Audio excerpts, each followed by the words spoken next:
खबर। जी हाँ, आज हो गया दोस्तों 1 मई 2020 शुक्रवार का दिन और नए महीने की शुरुआत के साथ ही दोस्तों बात करते हैं आज की तमाम बड़ी खबरों पर नजर डालेंगे। इस वीडियो में जानेंगे दोस्तों आज के मुख्य समाचार, today breaking news, India news, headlines news के तमाम अपडेट्स। यहाँ पर दोस्तों बैंक खाता वालों के लिए भी एक बड़ा अलर्ट निकल कर आ रहा है। बैंक खाते पर लिमिट लगा दी है आरबीआई ने। किन बैंक खाता धारकों के लिए है बताएंगे आपको। इसके अलावा प्राइवेट नौकरी करने वाले लोगों के लिए भी अच्छी खबर है और साथ ही टेक्नोलॉजी को लेकर भी कुछ अच्छी बातें जानेंगे। इसके अलावा देश और दुनिया में फैले दोस्तों इस चीनी वायरस को लेकर भी कुछ प्रमुख अपडेट हैं, जानेंगे एक करके तमाम खबरों को। बिल्कुल ध्यान से बने रहेगा हमारे साथ इस वीडियो में और एकदम पूरा लास्ट तक जरूर देखिएगा। मैं आपका बिना टाइम वेस्ट के सीधे ले चलता हूं पहले अपडेट में। तो देख पा रहे दोस्तों कि इस बैंक के ग्राहक है 31 अक्टूबर तक नहीं निकाल सकेंगे खाते से पैसा। भारतीय रिजर्व बैंक ने 6 महीने के लिए प्रतिबंध को बढ़ा दिया। जी हां, तो दोस्तों दरअसल भारतीय रिजर्व बैंक ने यानी कि आरबीआई ने बुधवार को सहकारी bank the needs of life cooperative bank limited पर लागू प्रतिबंध को 6 महीने के लिए और बढ़ा दिया और बैंक पर अब यह बैन 31 अक्टूबर तक लागू रहेगा। यानी कि 31 अक्टूबर तक कोई भी ग्राहक जो है ना वो दी needs of life cooperative bank limited से पैसा नहीं निकाल पाएंगे। ये छोटे कोई कोऑपरेटिव बैंक शाखा है लेकिन इस पर आरबीआई ने बैन लगा दिया। ठीक है, और साथ ही अगली खबर आप देख पा रहे कि 4500 इंडस्ट्रियल यूनिट्स में कामकाज शुरू हो चुका है। 90,000 श्रमिक काम पर भी लौट चुके हैं। जी हाँ, लॉकडाउन प्रतिबंध ढील दिए जाने के 9 दिन बाद दोस्तों महाराष्ट्र के अंदर इंडस्ट्रियल इलाकों में कामकाज शुरू हो गया है। सरकार ने महाराष्ट्र के उन इंडस्ट्रियल क्षेत्रों में काम शुरू करने की अनुमति दी थी जहाँ पर इस बीमारी के इस वायरस से संबंधित कोई भी केस नहीं है। तो ये महाराष्ट्र राज्य की तरफ से अपडेट है। और साथ ही अगला अपडेट देख पा रहे कि लॉकडाउन के बीच अब आपके घर तक सामान पहुंचाएगी सरकार, कर सकेंगे ऑनलाइन ऑर्डर। जी हाँ, तो दरअसल लॉकडाउन में दोस्तों गांव में ऑनलाइन ऑर्डर और ऑनलाइन सुविधाओं को बढ़ाने के लिए सरकार कॉमन सर्विस सेंटर के जरिए सप्लाई करने की तैयारी कर रही है। कॉमन सर्विस सेंटर जो होते हैं ना CSC, जहां पर आधार कार्ड वगैरह के ये काम होते हैं, नरेगा के संबंधित राशन कार्ड, पैन कार्ड वगैरह ये काम भी होते हैं। तो इन CSC सेंटर्स को सरकार ऑनलाइन डिलीवरी के लिए इस्तेमाल करने की तैयारी कर रही है। और अब दोस्तों लॉकडाउन के दौरान CSC एप्लीकेशन के जरिए आप सामान ऑर्डर कर सकेंगे। आपको बता दें CSC का ऐप भी लॉन्च किया जा चुका है और अब गाँव में ई कॉमर्स के लिए CSC यानी कि कॉमन सर्विस सेंटर ने अपना एप्लीकेशन लॉन्च कर दिया। अभी तक दोस्तों 2000 कॉमन सर्विस सेंटर एप्लीकेशन से जुड़ भी चुके हैं। मई तक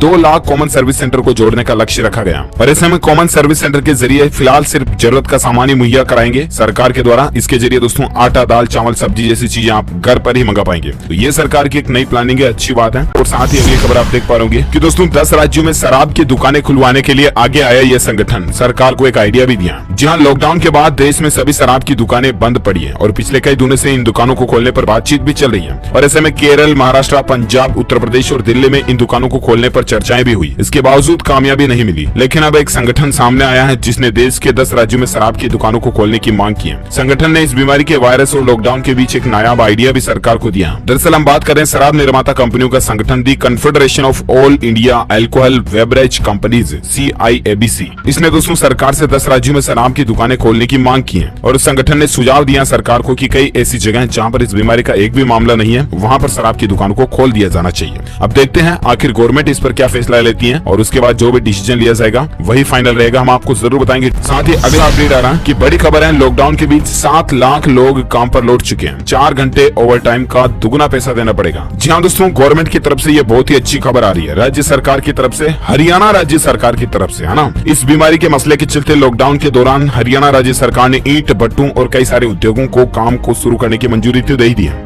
लेकिन इसके बीच एक नया नियम जो रखा है वो ये दोस्तों कि हरियाणा के मुख्यमंत्री मनोहर लाल खट्टर के मुताबिक जो उद्योग सोशल डिस्टेंसिंग का पालन करते हुए अपने 50% मजदूरों के साथ काम करने के लिए आगे आएंगे ना, तो उन मजदूरों से 8 घंटों की बजाय उद्योग धंधे वाले 12 घंटे तक भी काम तो ले सकते हैं। लेकिन शर्त ये होगी कि फैक्ट्री एक्ट की धारा 1948 की धारा 59 के तहत उद्यमियों को 4 घंटे के ओवर टाइम का दुगुना वेतन देना होगा। ये सरकार ने अच्छा नियम रखा, इससे प्राइवेट नौकरी के कर्मचारियों को, मजदूरों को सबसे ज्यादा फायदा होगा। चलिए फिलहाल अगला अपडेट आप देख पा रहे कि गृह मंत्रालय ने राज्यों से कहा है दोस्तों की देश में जरूरी सामान की सप्लाई चेन पर असर ना पड़े ना, इसलिए बिना रुकावट के ट्रकों की आवाजाही जारी रखी जाए। तो दरअसल बल्क में जो माल और सामान एक जगह से दूसरी जगह में जाते हैं, ट्रकों के जरिए जाते हैं ज्यादातर। तो ऐसे में दोस्तों देश में इस बीमारी के संक्रमित लोगों की संख्या बढ़ती जा रही है और लॉकडाउन में भी अभी क्या अपडेट आता है, या तो लॉकडाउन बढ़ाया जाता है या तो लॉकडाउन खत्म किया जाता है। अगर खत्म किया जाता है तो भी सरकार क्या लिमिट्स रखती है वो सब तो बात की बात है। लेकिन क्योंकि 3 मई को लॉकडाउन खत्म होने जा रहा ना, इससे पहले भी गृह मंत्रालय ने सभी राज्य सरकारों से कहा कि ट्रकों की आवाजाही को रोकना नहीं है, जाना आना देना चाहिए इनको। साथ ही अगला अपडेट देख पाओगे कि गूगल मीट एप्लीकेशन सभी यूजर्स के लिए फ्री हो चुका है। अब आप अनलिमिटेड वीडियो कॉलिंग वगैरह कर पाओगे। जी हाँ, तो गूगल मीट का जो प्रीमियम वीडियो कॉलिंग एप्लीकेशन था ना दोस्तों, उसने गूगल कंपनी ने सभी यूजर्स के लिए फ्री कर दिया। गूगल मीट में बिना गूगल अकाउंट वाले यूजर्स भी 100 लोगों के साथ एक साथ वीडियो कॉल कर सकते हैं, वो भी बिना किसी टाइम लिमिट के। तो गूगल कंपनी की तरफ से जूम ऐप को टक्कर देने के लिए ये बहुत ही अच्छा प्लान बनाया गया है। पहले इसका नाम गूगल हैंगआउट्स मीट था, जिसका गूगल ने नाम बदलकर गूगल मीट कर दिया। ये वीडियो कॉन्फ्रेंसिंग एप्लीकेशन है ना, जिस तरह से माइक्रोसॉफ्ट स्काइप वगैरह होते हैं ना, उस तरह से। चलिए, और साथ ही अगला अपडेट देख पा रहे होंगे, बड़ी खबर है, भारत में ग्लेनमार्क फार्मास्यूटिकल बना रही है इस बीमारी की दवाई। सरकार ने इसको मंजूरी भी दे दी है। दवा बनाने वाली कंपनी ग्लेनमार्क जो है वो दोस्तों इस बीमारी चीनी बीमारी के वायरस पर दवाई बनाने का काम शुरू कर चुकी है। और देखते हैं अब कब तक इसकी दवाई सामने आती है। बस ऊपर वाला भगवान, खुदा, गॉड, ईश्वर, अल्लाह, जो कुछ भी आप मानते हो उनसे यही प्रे करो कि जल्द से जल्द इस बीमारी महामारी की दवाई बन जाए। ये देश और दुनिया के लिए एक आशीर्वाद से कम नहीं होगी, क्योंकि पूरी मानव सभ्यता, मानव जाति के लिए ये चमत्कार साबित होगी। चलिए, साथ ही अगली खबर आप देख पा रहे होंगे कि हरियाणा में रोडवेज बसों का सफर करना महंगा होगा। सरकार ने किराए में बढ़ोतरी कर दी है। जी हाँ, आपको बता दें, हरियाणा सरकार ने रोडवेज बसों का किराया बढ़ाने का फैसला किया है। हरियाणा के मुख्यमंत्री मनोहर लाल खट्टर की अध्यक्षता में हुई बैठक में रोडवेज बसों का किराया 15 से 20% बढ़ाने का निर्णय लिया गया। सरकार ने 100 किलोमीटर तक के सफर के 15 पैसे प्रति किलोमीटर तक की बढ़ोतरी कर दी है। वहीं 100 किलोमीटर बाद के सफर में 20 पैसे प्रति किलोमीटर तक की बढ़ोतरी कर दी है। अब यात्रियों को 1 किलोमीटर का 1 रुपया चुकाना होगा। हरियाणा में पहले प्रति किलोमीटर 85 पैसे था, जिसको 15 पैसे बढ़ा दिया। ठीक है, साथ ही अगला अपडेट आ रहा दोस्तों के, अगर ऐसा हुआ तो कॉलेज की परीक्षाएं 3 घंटे की बजाय 2 घंटे में ही हो जाएंगी खत्म। जी हाँ, अभी जो दोस्तों ये बीमारी का वायरस का मसला चल रहा ना, इस वजह से पूरी देश और दुनिया ठप पड़ी है। राइट, रेल, बस सब कुछ बंद हो चुके हैं। इसमें कई छात्रों की परीक्षाएं भी थम सी गई है। अब दोस्तों इन्हीं माहौल को देखते हुए यूजीसी ने, यानी कि विश्वविद्यालय अनुदान आयोग ने सभी यूनिवर्सिटीज को ये सुझाव दिया कि जुलाई में ऑनलाइन या ऑफलाइन परीक्षाएं करा ली जाएं, भले ही समय में कटौती करना पड़े। यानी कि जहां 3 घंटे का पेपर होता था 2 घंटे में करा सकते हैं, लेकिन जुलाई महीने तक ये परीक्षाएं कंप्लीट हो जाए तो अच्छा है। फिलहाल अपन नजर डालते हैं अगली खबर पर। तो देख पाओगे कि अमेरिका ने अमेजोन की 5 विदेशी वेबसाइट्स को ब्लैकलिस्ट कर दिया।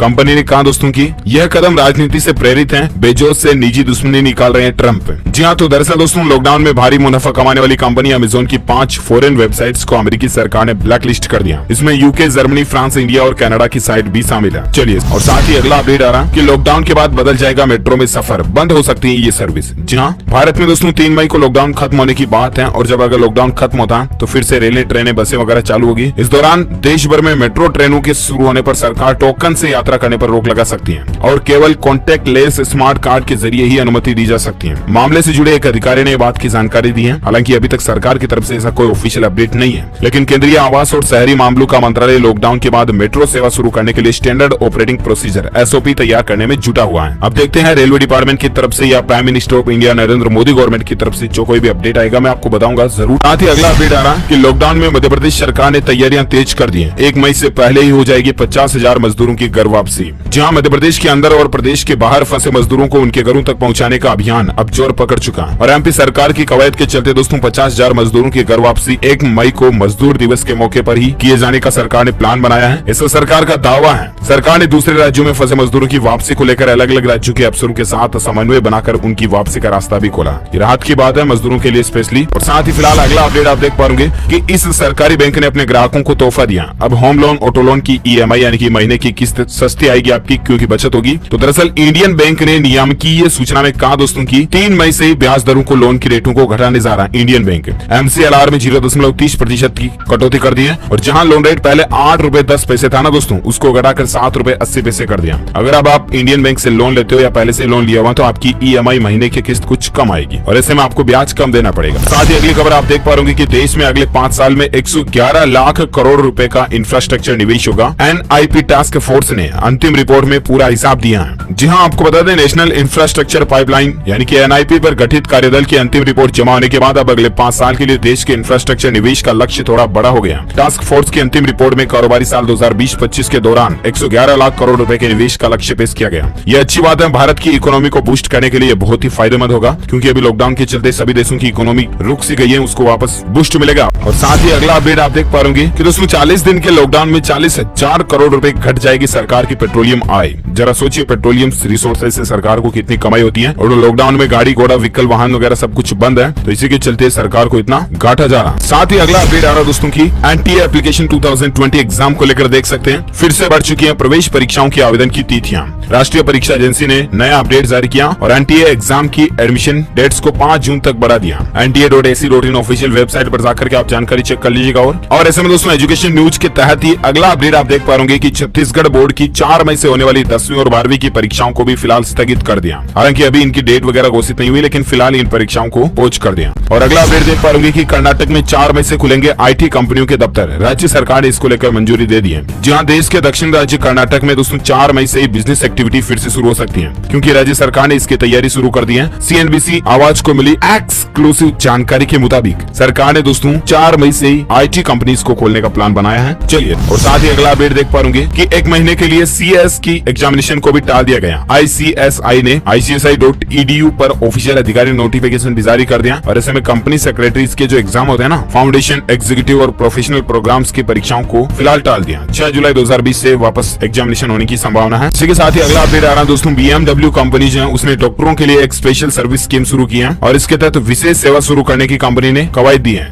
डॉक्टरों के लिए जो है कंपनी इंजन ऑयल मुफ्त में बदलेगी डॉक्टरों के वाहन का, और देश भर में फैले डीलरों के साथ मिलकर कंपनी ने ये प्लान बनाया है। अच्छी बात है। और साथ ही अगली खबर आप देख पाएंगे, हवाई यात्रियों को बड़ा झटका लगा है। लॉकडाउन के बाद घरेलू उड़ानों में वेलकम ड्रिंक और गर्म खाना नहीं देगी विस्तारा एयरलाइंस। कई नियम भी बदल दिए। जहां विस्तारा एयरलाइंस कंपनी ने दोस्तों गुरुवार को कहा कि लॉकडाउन की अवधि खत्म होने के बाद घरेलू उड़ानों के यात्रियों को मिलने वाली कई सेवाओं में अस्थायी बदलाव किया गया। कंपनी का यह दावा है कि इन बदलावों के बाद उड़ान के दौरान मानव संपर्क में 80% तक की कमी आएगी। कंपनी ने इस बीमारी के मसले को देखते हुए घरेलू फ्लाइट्स की प्रीमियम इकोनॉमिक क्लास और इकोनॉमिक क्लास के लिए ये बदलाव किए हैं, जहां पर आपको वेलकम ड्रिंक और गर्म खाना वगैरह नहीं मिलेगा अब उड़ान के तहत, है ना। चलिए, और साथ ही अगला अपडेट देख पाएंगे कि वित्त मंत्रालय ने बढ़े हुए NPS पर रोक लगा दी है। 2 लाख से ज्यादा स्टाफ को झटका लगा। जहां केंद्र सरकार के स्वायत्त संस्थानों के कर्मचारियों को NPS का झटका लगा। हालांकि ये आम आदमी के लिए नहीं है, सिर्फ इस तरह के कर्मचारियों के लिए है। यहाँ पर दोस्तों वित्त मंत्रालय ने बढ़े हुए NPS योगदान को रोकने का फैसला किया, और साथ ही जिन मंत्रालयों ने बढ़ी हुई राशि पहले से जमा करा दी है वो भी रोल बैक की जाएगी। इससे 2 लाख से ज्यादा कर्मचारियों पर सीधा असर पड़ेगा। केंद्र सरकार के ऑटोनोमस बॉडीज को लेकर यह नया आदेश भी जारी कर दिया गया। ज्यादा जानकारी आप देख सकते हैं। और साथ ही अगला अपडेट देख पाएंगे कि साइबर सिक्योरिटी रिपोर्ट जमा नहीं करने पर ब्रोकर्स पर जुर्माना लगाएगा BSE। अगर आप दोस्तों शेयर मार्केट से संबंधित कोई काम करते तो आप समझ रहे होंगे इस खबर को कि देश का प्रमुख स्टॉक एक्सचेंज BSE यानी कि बॉम्बे स्टॉक एक्सचेंज उन ब्रोकर्स पर यानी उन दलालों पर जुर्माना लगाने की तैयारी कर रहा है जिन लोगों ने टाइम से साइबर सिक्योरिटी और साइबर रेजिलियंस ऑडिट रिपोर्ट जमा नहीं कराए। साथ ही लंबे समय के लिए उनका ट्रेडिंग टर्मिनल्स भी बंद कर दिया जाएगा। तो अगर आप शेयर मार्केट वगैरह में काम करते हैं और इस तरह की रिपोर्टिंग को जमा नहीं कराएं तो तुरंत करवा दें। और साथ ही अगली खबर आ रही है, इंडियन रेलवे ने यह दावा किया दोस्तों कि लॉकडाउन के दौरान 30 लाख लोगों को खाना खिलाया गया। ये अच्छी बात है, रेलवे की तरफ से धार्मिक काम किया गया। और साथ ही अगला अपडेट देख पाएंगे, इंडियन रेलवे का एक बड़ा फैसला है दोस्तों, बसों से मजदूरों की वापसी के बाद ही ट्रेनें चलेंगी। जहां केंद्र सरकार ने दूसरे राज्यों में फंसे मजदूरों को बसों से वापस उनके घर भेजने की मंजूरी दे दी है। दूसरी तरफ कई राज्य सरकारें इसके लिए स्पेशल ट्रेनों की मांग कर रही है। लेकिन इंडियन रेलवे के एक वरिष्ठ अधिकारी के मुताबिक पहले इस बात का इंतजार किया जाएगा कि कितने लोग बसों से अपने अपने घरों के लिए रवाना होते हैं। इस तरह से रेलवे पर लोड कम होने के बाद ही कोई स्पेशल ट्रेन चलाने पर विचार किया जा सकता है। फिलहाल दोस्तों रेलवे की तरफ से कोई भी स्टेशन के जरिए कोई भी स्पेशल ट्रेन चलाने का कोई प्लान नहीं है। तो ऐसे में दोस्तों आप किसी अफवाहों वगैरह फालतू चीजों पर भी ध्यान ना दें। जो फैक्ट न्यूज है वही मैं आपको बता रहा हूँ। और साथ ही अगला अपडेट आ रहा है, एक सेकंड दोस्तों, अगली बड़ी खबरें अपन जाने इससे पहले अगर आपको ये वीडियो अच्छा लगा तो इसे लाइक कीजिए, प्लीज इसे लाइक कर दीजिए अभी का भी। अगर आपको अच्छा लगा तो, नहीं लगा तो डिसलाइक कीजिए, लेकिन शेयर जरूर करना अपने दोस्तों के साथ फेसबुक और व्हाट्सएप पर, ताकि उनको भी महत्वपूर्ण जानकारी मिल जाए। और हाँ, वीडियो को बीच में कभी भी बंद मत किया करो दोस्तों, क्योंकि बहुत ही महत्वपूर्ण और काम की खबरें रोजाना आपके लिए लेकर आते हैं। और इसी कारण दोस्तों मैं आपका मिनट के आपको ले चलता हूँ अगले अपडेट में। तो देख पाएंगे कि लॉकडाउन के बाद बदल जाएगी हायरिंग स्टाइल, यानी कि कंपनियों में जॉब भर्ती करने की स्टाइल बदल जाएगी। काम के आधार पर किया जाएगा पेमेंट। कंपनियां ज्यादा तादाद में फ्रीलांसर्स को नौकरी देगी, फिक्स्ड मंथली सैलरी देने से परहेज करेगी। इस तरह के चेंजेस लॉकडाउन के बाद आपको कंपनीज वगैरह सेक्टर में देखने को मिल सकते हैं। और साथ ही अगला अपडेट देख पाएंगे, रिलायंस में कटेगा कर्मचारियों का वेतन। मुकेश अंबानी जी भी पूरे साल की सैलरी नहीं लगे। और इसके अलावा रिलायंस के जो सभी बोर्ड मेंबर्स हैं, सीनियर लीडर्स हैं, उनकी 30% से लेकर 50% तक की सैलरी काटी जाएगी, क्योंकि देश में जो अभी ये बीमारी का चीनी वायरस का मसला चल रहा है, महामारी का, इसी के चलते रिलायंस कंपनी की तरफ से ये फैसला लिया गया। और साथ ही अगला अपडेट आ रहा है, उत्तर प्रदेश प्रदेश के युवाओं के लिए भी अच्छी खुशखबरी है। जल्द बनेंगे नौकरी के शानदार मौके। अमेरिका कंपनियों ने कारोबार जमाने में दिलचस्पी दिखाई है। ये यूपी गवर्नमेंट की तरफ से उत्तर प्रदेश के मुख्यमंत्री योगी आदित्यनाथ सरकार के सानिध्य में उत्तर प्रदेश राज्य के युवाओं के लिए अच्छी खबर है। अगला अपडेट है दोस्तों, लॉकडाउन में किसानों को नुकसान से बचाने के लिए केंद्र सरकार की इंडस्ट्री से अपील है और कहा कि किसानों से सीधे खरीदे गेहूं, धान, सब्जी वगैरह, ताकि किसानों को भी इस लॉकडाउन के दौरान पैसों वगैरह की कोई दिक्कत किल्लत नहीं आए। और इसलिए सरकार ने ये इंडस्ट्री वाले लोगों से अपील की है। और साथ ही अगला अपडेट देख पाएंगे कि ब्रिटेन में रहने वाले इन लोगों के लिए खुशखबरी है, फ्री में वीजा की अवधि बढ़ चुकी है। तो वे लोग दोस्तों जो भारत से ब्रिटेन में रह रहे हैं ना, उनके लिए अच्छी खबर है। ब्रिटेन की गृह सचिव प्रीति पटेल ने बुधवार को जानकारी दी कि भारत समेत अन्य देशों से आकर स्थानीय स्तर पर हेल्थ सेवा मुहैया कराने वाले प्रोफेशनल्स की वीजा 1 साल तक के लिए बढ़ा दिए। ये एक्सटेंशन बिल्कुल फ्री होगा और ऑटोमेटिक होगा, तो ये भी अच्छी बात है। चलिए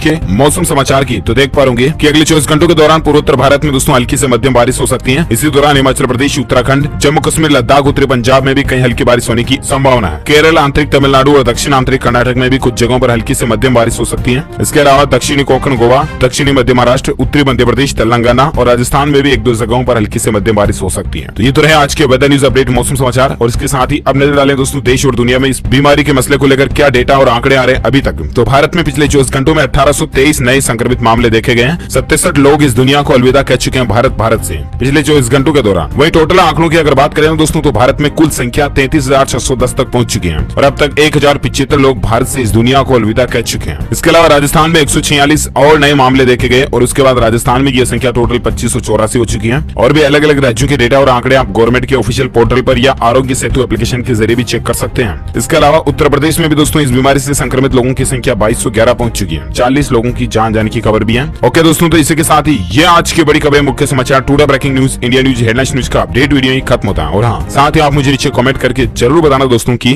आप क्या चाहते हैं दोस्तों कि 3 तारीख के बाद लॉकडाउन को बढ़ाना चाहिए सरकार के द्वारा या नहीं बढ़ाना चाहिए। कल तो मैंने आपको पूछा था दोस्तों कि आपको क्या लगता है बढ़ सकता है या नहीं बढ़ सकता, लेकिन आज ये बताना आपको कि आपके हिसाब से लॉकडाउन को बढ़ाया जाना चाहिए या फिर नहीं बढ़ाना चाहिए। आप कारण भी लिख सकते हैं इसमें कि बढ़ाना चाहिए तो क्यों और नहीं तो क्यों। और इसके साथ ही ये आज की बड़ी खबरें, मुख्य समाचार का वीडियो ही खत्म होता है। वीडियो अच्छा लगा तो इसे लाइक करना, शेयर करना और साथ ही अगर आप चाहते हैं कि रोजाना आपको इसी तरह की काम की खबरों के अपडेट्स तुरंत आपके मोबाइल पर मिलते रहना तो चैनल को सब्सक्राइब करके बेल आइकन भी जरूर दबा देना ताकि आपको तमाम काम की खबरें तुरंत मिलती रहेगी। Thank you, take care, goodbye and Jai Hind, जय भारत, वंदे मातरम।